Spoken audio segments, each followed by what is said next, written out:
Welcome to Sports Tonight. I'm Cecilia Omogbe in Lagos. Always a delight to have you join us to talk sports in London.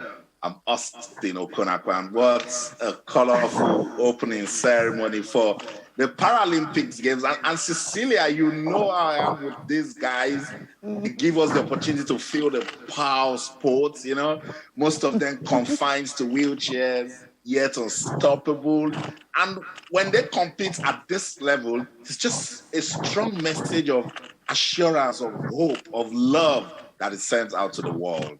That's what we saw there. And if you look at that colorful ceremony you just mentioned, we saw a kind of the concept was based on the theme tag "We Have Wings." Now you saw that little girl who had just one wing. She thought she couldn't fly, but somehow she was able to get a second wing and she was able to fly. And it was set in that para airport. So when you look at the whole concept, what they decide to come up with, you can actually, recognize it and understand what it means for you not to be able. By the end of the day, you have something you can really fall back on and be able to achieve your dreams. That's the message this Paralympics is sending to everyone, especially with the pandemic we are currently facing. So just watching that colorful ceremony, just anticipating what Team Nigeria would do. 22 athletes will be representing us, and of course in 4 different sports. And you know how successful the Nigerian team, how successful they are whenever they are in a tournament like this. You know, Cecilia, I always get soaked eyes whenever I'm with these guys covering the activities.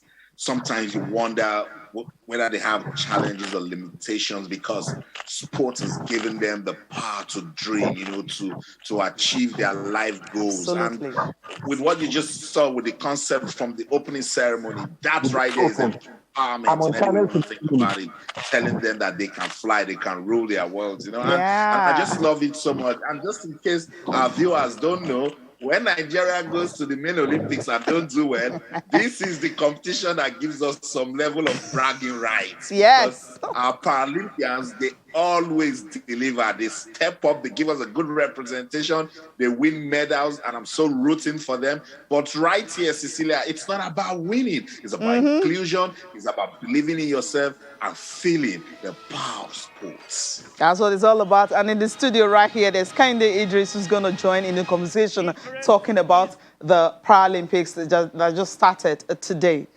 Good evening. Good evening. Have you joined Good evening, Cecilia.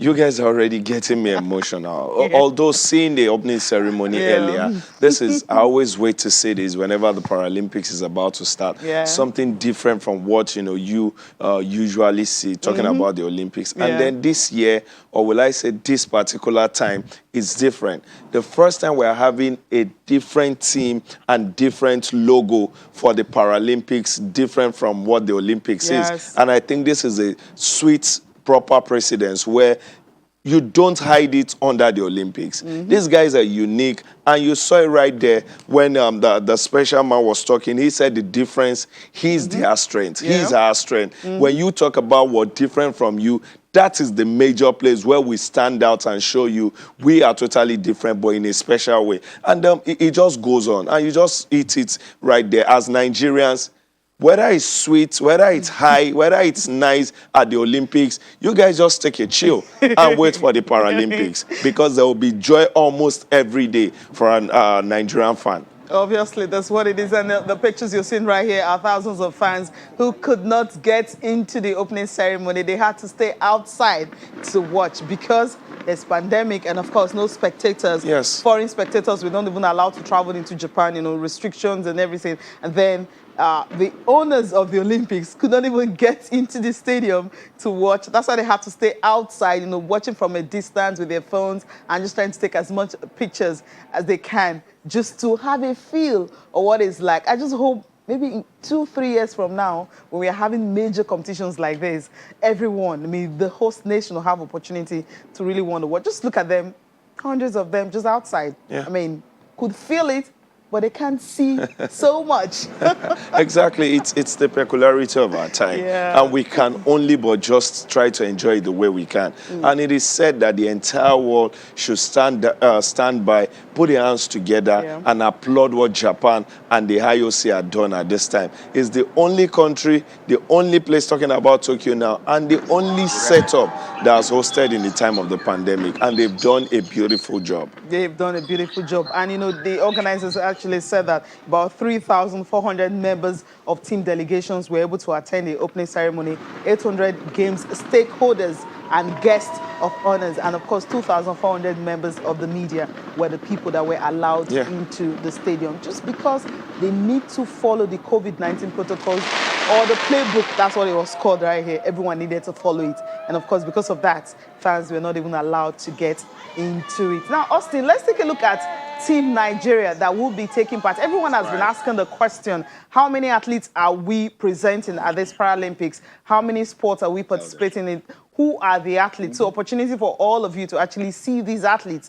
Just know their names. Yes, you're not saying that because competitions have not started, but know with time, obviously because you're winning gold medals and setting records, you get to see all of them. These are the women, Austin, I mean, starting with the para-athletes. Just Flora Ugowan is part of it. That's shot put and javelin. That's the para-athletics.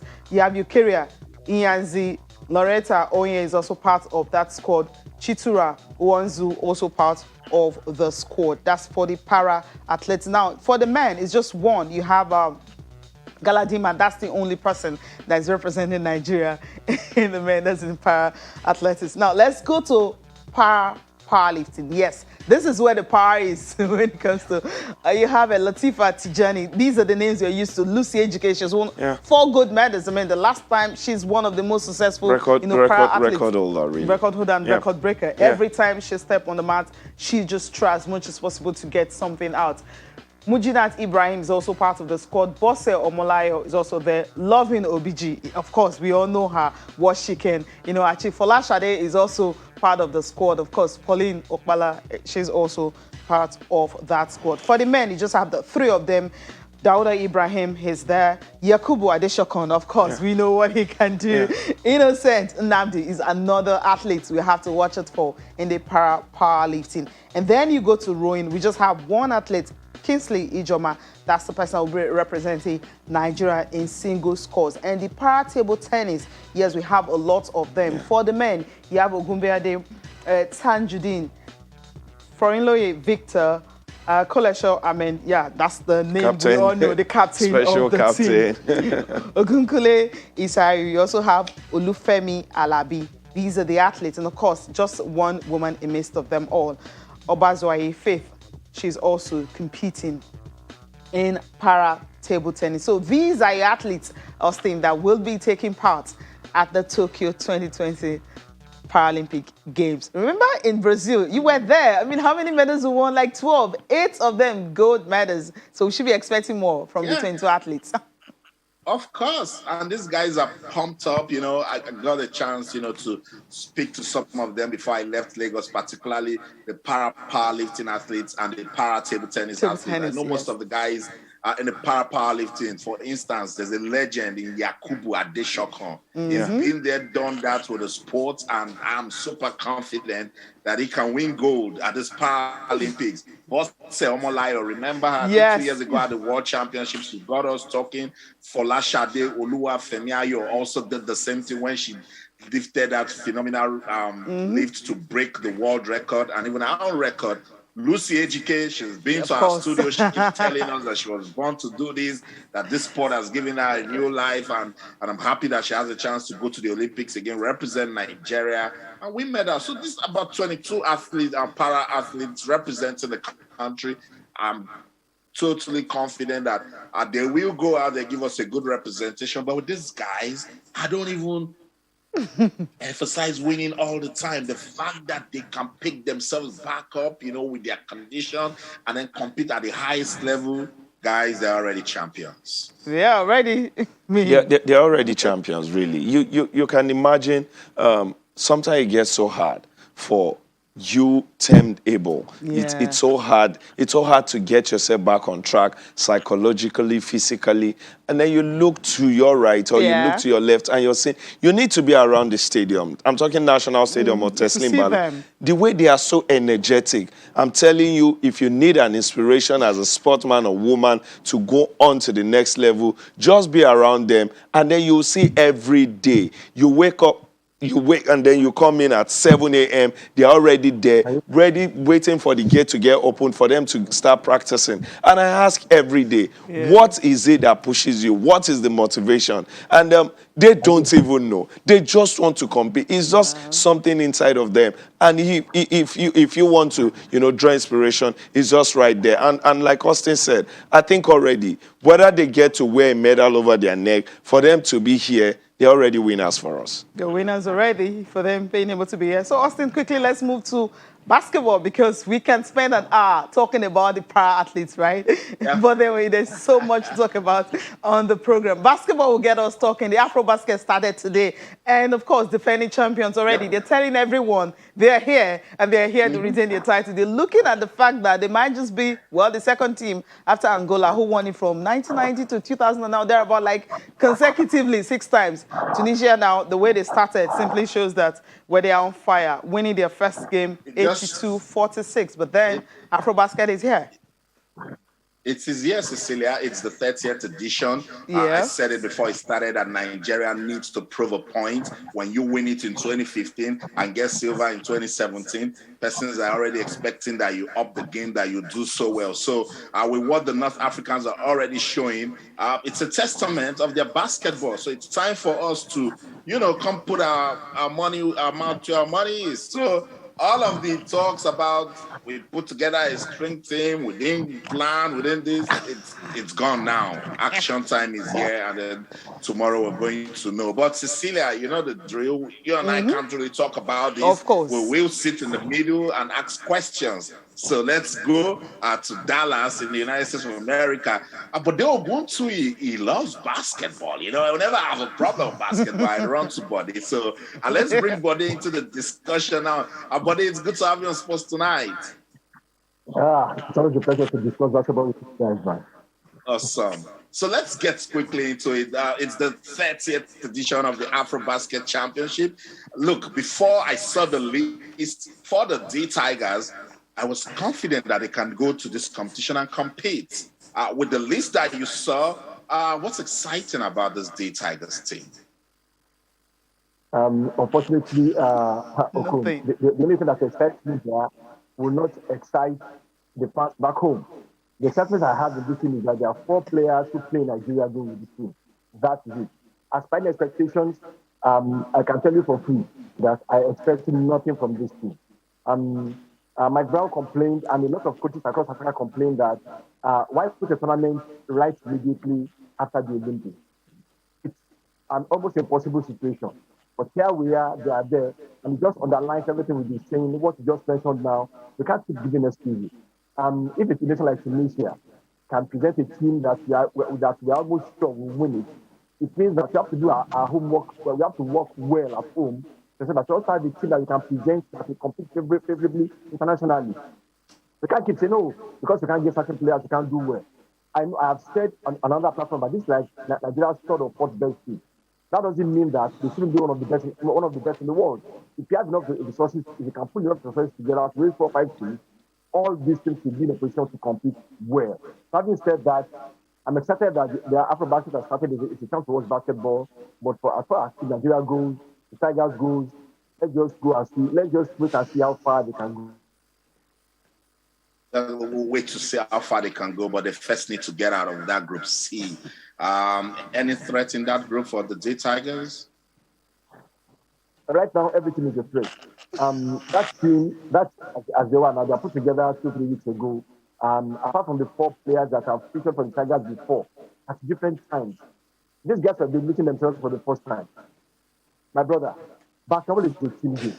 You can't have, no matter how good individuals are in the basketball team, they come to work together as a team. They got to communicate on the floor. The offense and defense of basketball, everything works well when you can.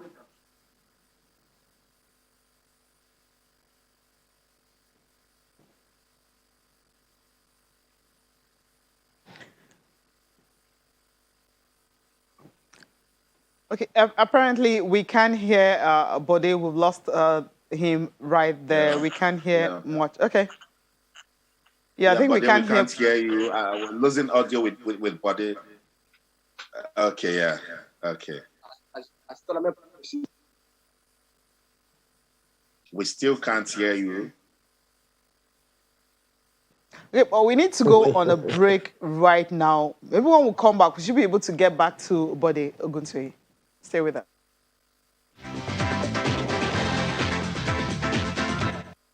We're still talking the Afrobasket Championship that just started today. And of course, we talked about some teams. Tunisia and Guinea. Tunisia, of course, winning by as much as 39 points. Bode Oguntoye is still with us to have a comprehensive preview of what the D Tigers can do to be able to at least maybe get out of the group and not get eliminated at the very first hurdle, because Nigeria is ranked #1 in Africa.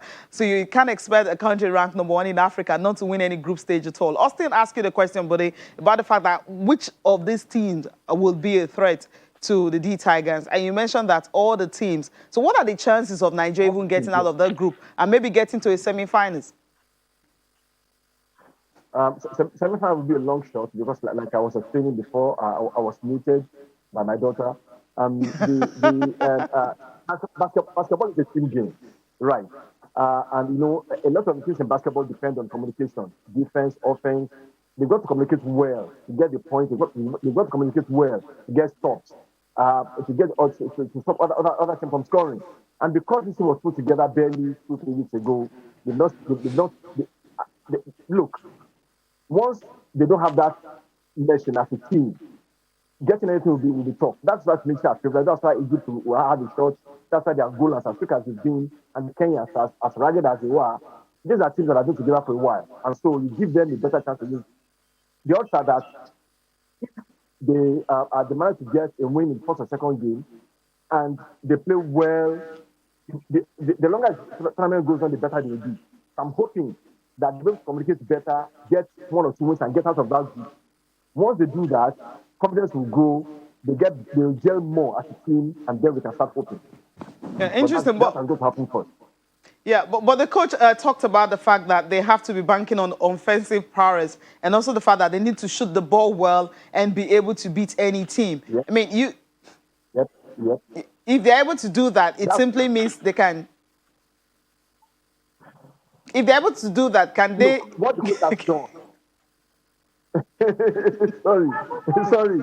What the coach has done is that he has underlined the basics of basketball in a general way. Okay. Once they get everything that, like against the Americans before the Olympics, and I said it here on channel, if they get lucky and the shots fall for them, they have the chance. So no matter what they do individually, if the shots start falling, confidence grows, and so they get on a roll and they start getting better and better. But if the shots don't fall, that means they are not shooting well, because that's what it look like. Some of us who are watching. If the shots don't fall, they are not shooting well. And once the shots don't fall, you lose your game. So what he has done is underline the general basketball principle to give us hope.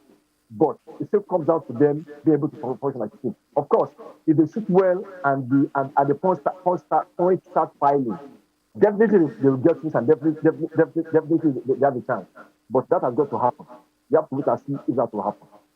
Interesting. I mean, I can feel you. I understand what you're trying to say. But in conclusion, what you're saying is, let's just forget 2020, right? And focus maybe 4 years' time, because Afrobasket now, this is the first time we're going to be having it from now on every 4 years, unlike the two years where you have, prepared. But now it's like you're saying we should prepare for every 4 years. And for the coach, when he talked about the fact they didn't have the NBA players, fine, we understand that. For Afrobasket, we're thinking it should be meant for players playing in Africa. You mentioned Tunisia, where you have most of the players are playing in their own league.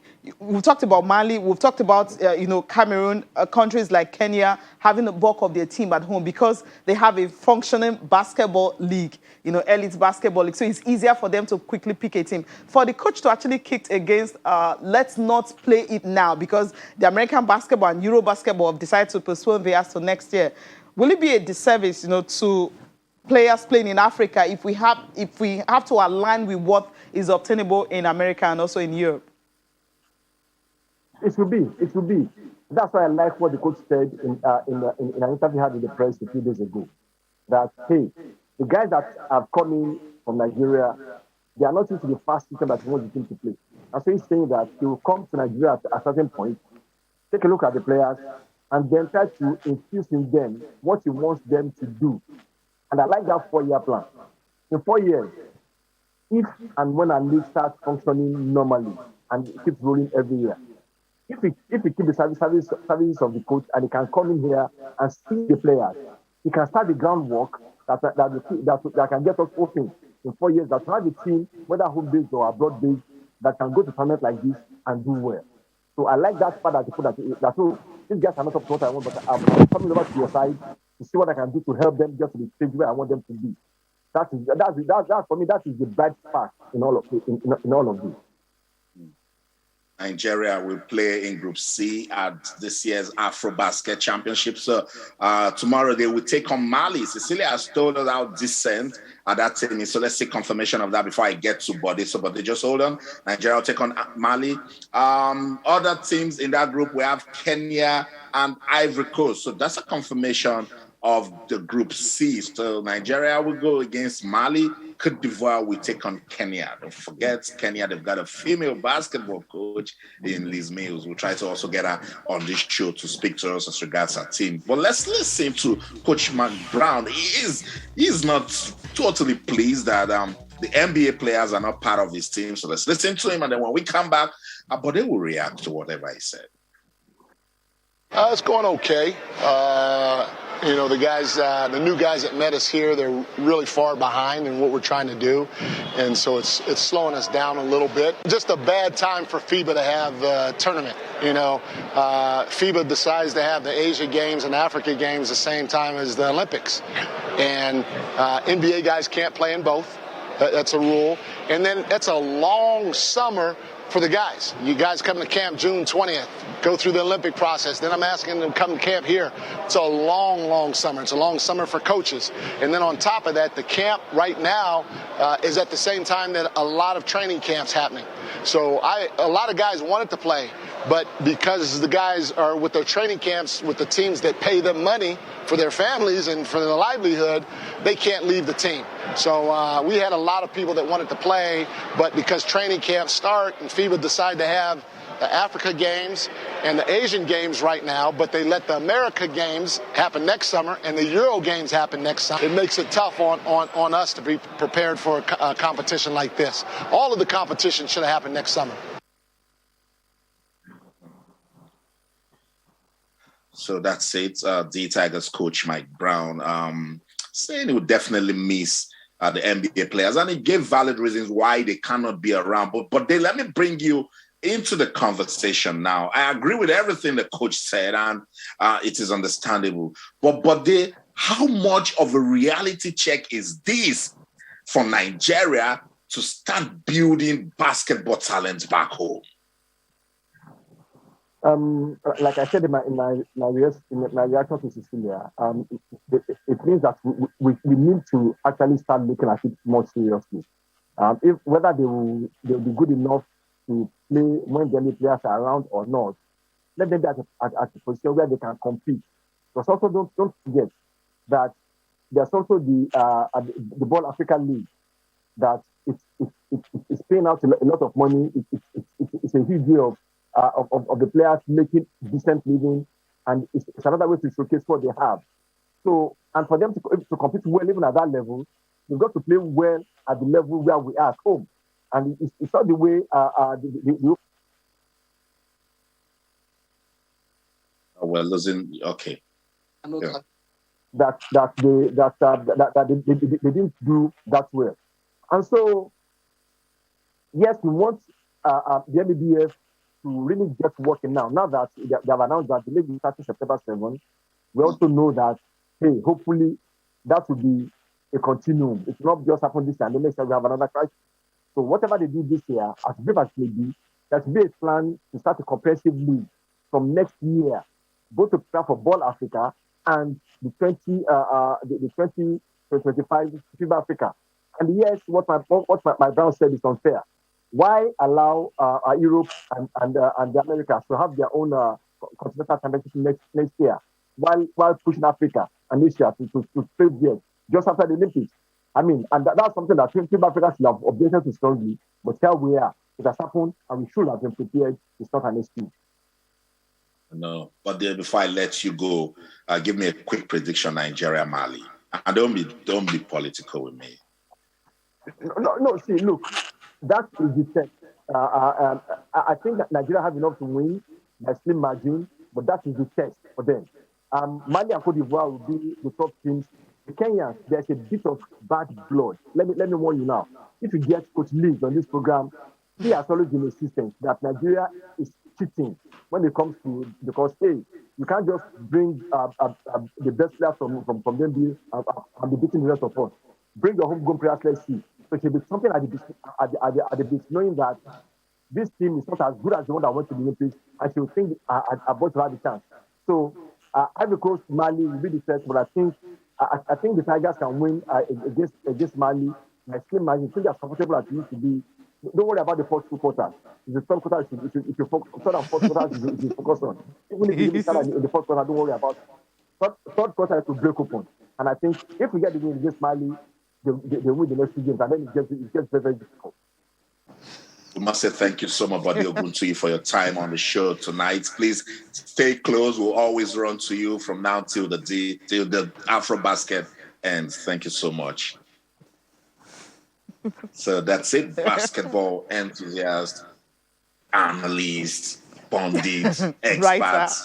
Put all the feathers on Bode Oguntoyi, and he deserves it. Cecilia, it is what it is. It's time for us to actually prove that we can play basketball.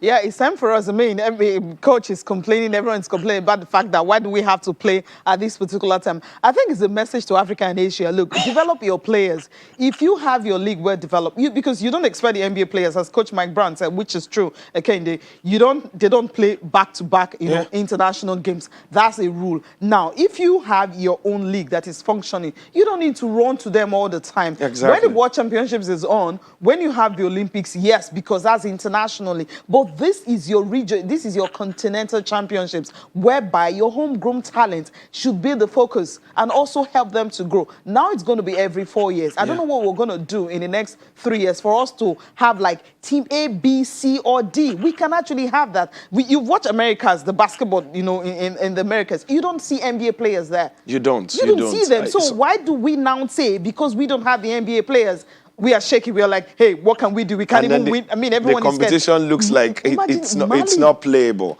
Sometimes I ask a simple question. Are calculations in this part of the world? Yeah. Now, I'm not even talking of Nigeria. I'm talking of Africa.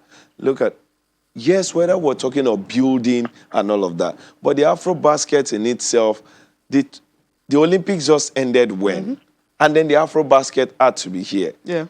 You should understand that there will be, some funnies happening to this. Of course. And then you want to bring it back home to each country. How is your league? How viable? Okay. Look how Bode Oguntoyi talking about how excited he is about the team. Not from any other angle other than the 4 players that came all the way from here to join up with the team. And when Mike Brown will speak, he said they are slowing us down because they cannot match up with the pace. Yeah. Why are they, lagging behind when it comes to pace? We know. Where they are. We know. Compared to where others are. These are some of the questions. Okay. How do we have a viable team and we don't have a viable league? So we're resting and depending on whatever the guys abroad, the guys out there gets to do, where they've taken their basketball before we can perform. We should do more, really. We should do more. So let's leave basketball and quickly go to the next thing.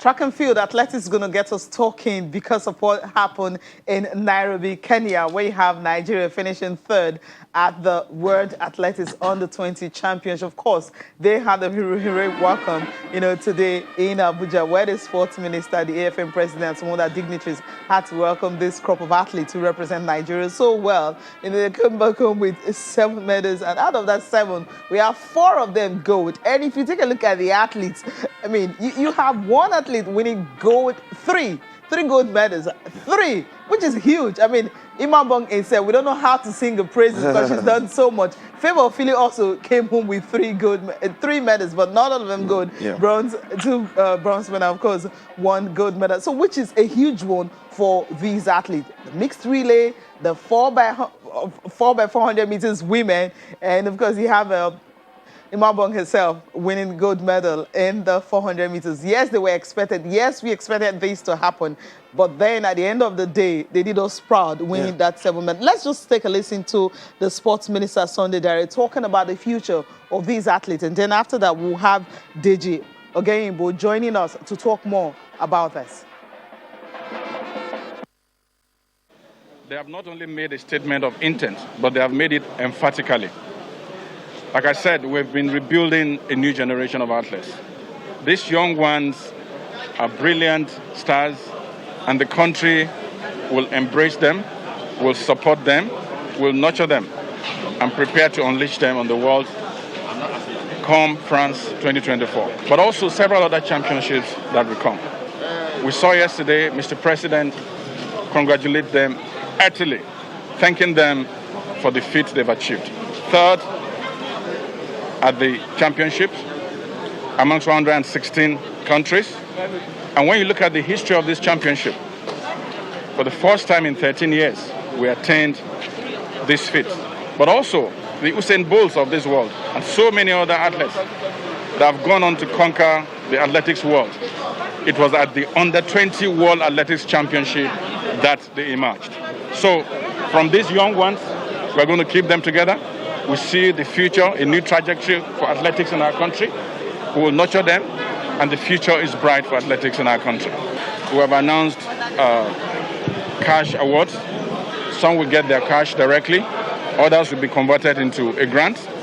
Already we're talking to the NOC and the IOC. They have scholarships for athletes. As we speak, more than 16 athletes are on that scholarship. They've been on it for 4 years.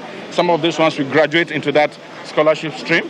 But also, we're building a program. We're waiting on AFN to also work with us to build a program of training, a program of coaching, a program of scholarship that will support each of these athletes in their different categories. So it's a concerted effort. And then we'll now reach out to the private sector to help us with the sporting infrastructure, because they need the sporting equipment and infrastructure to have them train very well. All right, these athletes are being prepared for Paris, which is a good one. So it simply means in Paris, we're going to be having, well, medal hopefuls again. Deji Ogeyimbo writes for Making Up Champions. He was in Nairobi with the athletes. Deji, welcome back. Thank you very much, Cecilia. How are you doing? I'm fantastic. It's great to have you join us on the program this evening. Now, you were right there with the athletes, and the questions everyone was asking, how did they manage to be able to win so many medals? You know, the preparations was like in 1 month. I mean, some of them came from Tokyo. Quickly, they joined them to the ones that were in Delta State. You know, all of them moved to Abuja. Just, you know, as usual, 1 month preparations, everyone was ready. And luckily, some of them already had that preparations because they were in Tokyo for the Olympics. Some couldn't run because, of course, we know what happened, disqualification and the show of shame that happened. But then these athletes were able to put themselves together, and they came home with 7 medals, 4 of them gold. I think it's important to know that this is the first time we are taking a World Juniors seriously in almost 5 to 6 edition. And despite the whole crisis happening with the AFN going into the championships itself, they were able to camp them for about a month, especially the ones that didn't go to Tokyo. Aside Insil Malbong and Favour Fido went to Tokyo. Favour eventually did not run, although she said she was dispersed after I spoke to her, and she had to pull herself together to compete there. But I mean, going into Nairobi, we had the best of talents. Some of them were in the collegiate system in the United States. I brought about 4 athletes from the United States who switched allegiance to compete for Nigeria. Mudodinwo Wuzurike, a lot of persons were knowing him for the first time.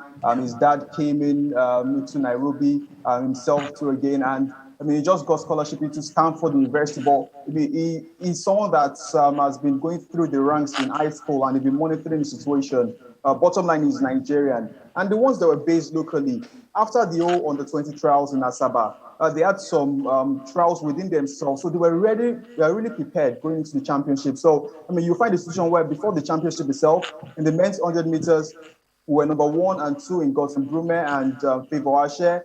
Inse Malbong was the number 1 athlete in the 400 meters for women. The mixed 4x4, we did to get our axe right and our formation right too. Namdi Chinechere, who won a bronze medal in javelin too, had won an All-Africa Games bronze medal in 2019 in Rabat and the gold medal at the African Youth Championships in Abidjan in 2019. So you could see the progression there going into the world stage.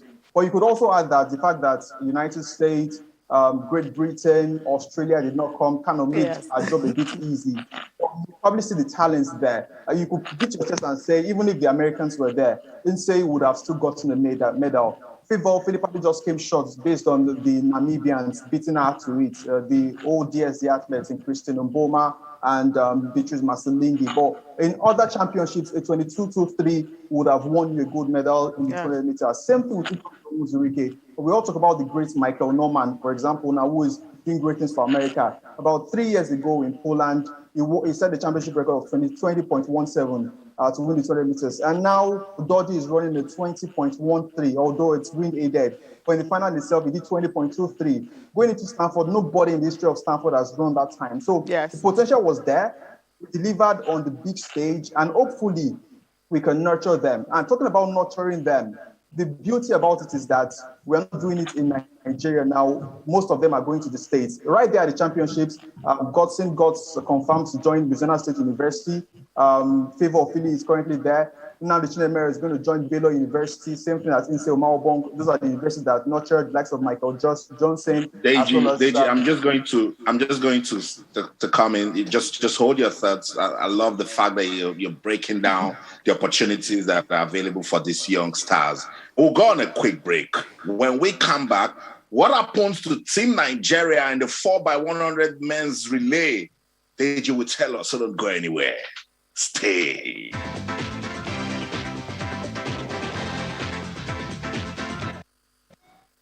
Welcome back, Sports Tonight on Channels Television. We are reviewing the just concluded Under-20 World Athletics Championship. It was a beautiful story for Team Nigeria, and you heard the Minister of Youth and Sports Development saying the future is bright. But Deji, let me bring you into it.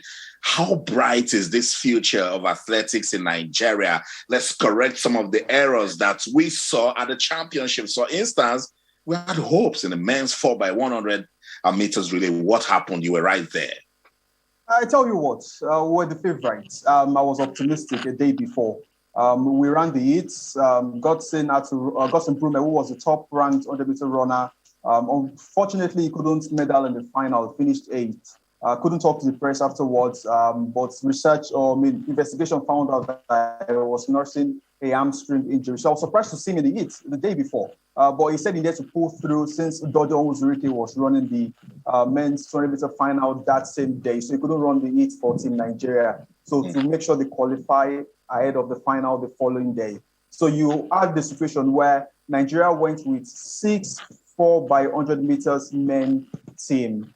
Godson Brume, Favor Ashe, Kingsley Onoji, there was Ade Kalufako-Rede, there is Nicholas Mabilo and the team. So there were 6 athletes that could do it for Nigeria. But our 4 fastest were Godson Brume, Favor Ashe, Udodu Owuzurike, as well as Ade Kalufako-Rede. Now, Favor Ashe got injured before the men's 100 meters heat.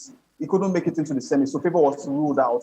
Godson got injured after the finals, so he was also ruled out. So we're left with 4 of our other athletes, with Udodi being the fastest amongst them. So I was surprised on the final day to see that Godson was to anchor the team. Now, it doesn't mean he could run, but Godson wasn't fully fit. It was obvious. He said it. He was nursing a hamstring injury. But ideally, in my head, I'm thinking the coaches would have approached him. You are fastest 100-meter runner at this juniors. Can you pull yourself together and run? And I'm thinking maybe the boy would say he wants to run.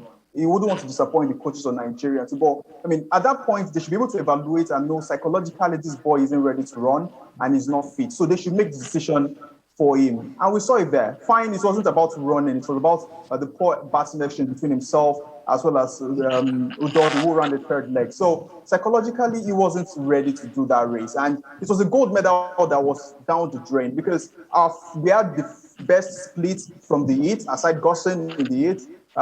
South Africa eventually broke the under-20 record.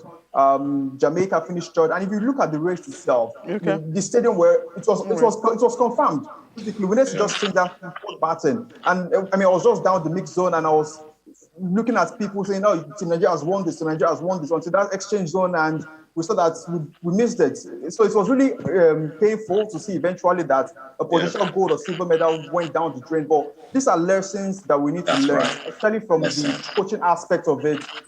We saw it happen in Tokyo. The formation where they went with a male, female runner. Yeah. Fine, they rectified that at the World Juniors. But these are sort of things that we shouldn't be doing at a major championship like that could have cost us gold. Guess what? If we had won a silver or gold, we would have finished second on the medal table ahead of Finland. But we did not finish second, we finished third.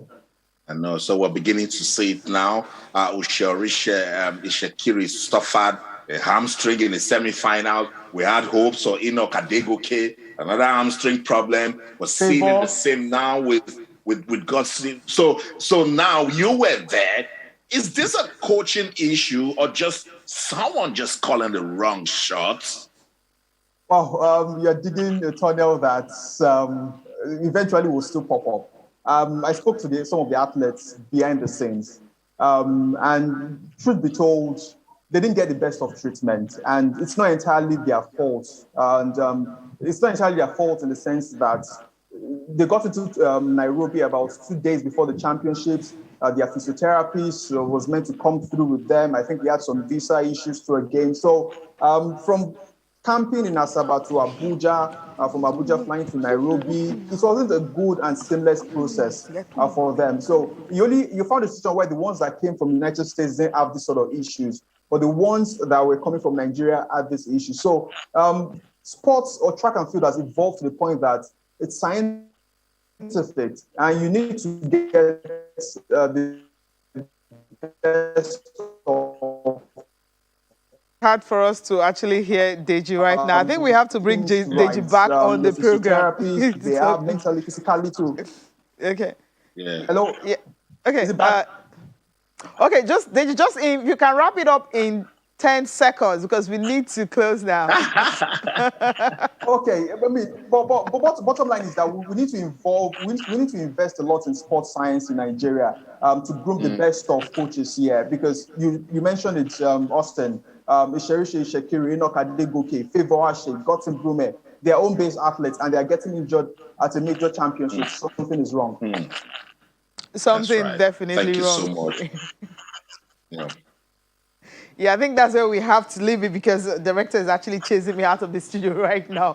Well, I want to thank you so much, Kehinde, for coming on the program today. It's good to be here. I enjoyed listening to Deji all the way. Deji, thank you so much for joining us. We will try to bring you again to the program because you need to conclude your talk because you were right there. Maybe you can actually be right here in the studio. We'll have a comprehensive review of what went down and also look forward to what to expect from these crop of athletes who, against all odds, were able to win medals for Nigeria. Okay, that's it from me. Thank you. That's it from me in Lagos. Thank you for watching. Have a blessed night. I'm Cecilia Amogbe. See you again tomorrow. It's sad how time disappears when we're having fun in London. I'm Austin Konakman. And everything you do, remember to keep talking sports. Bye for now.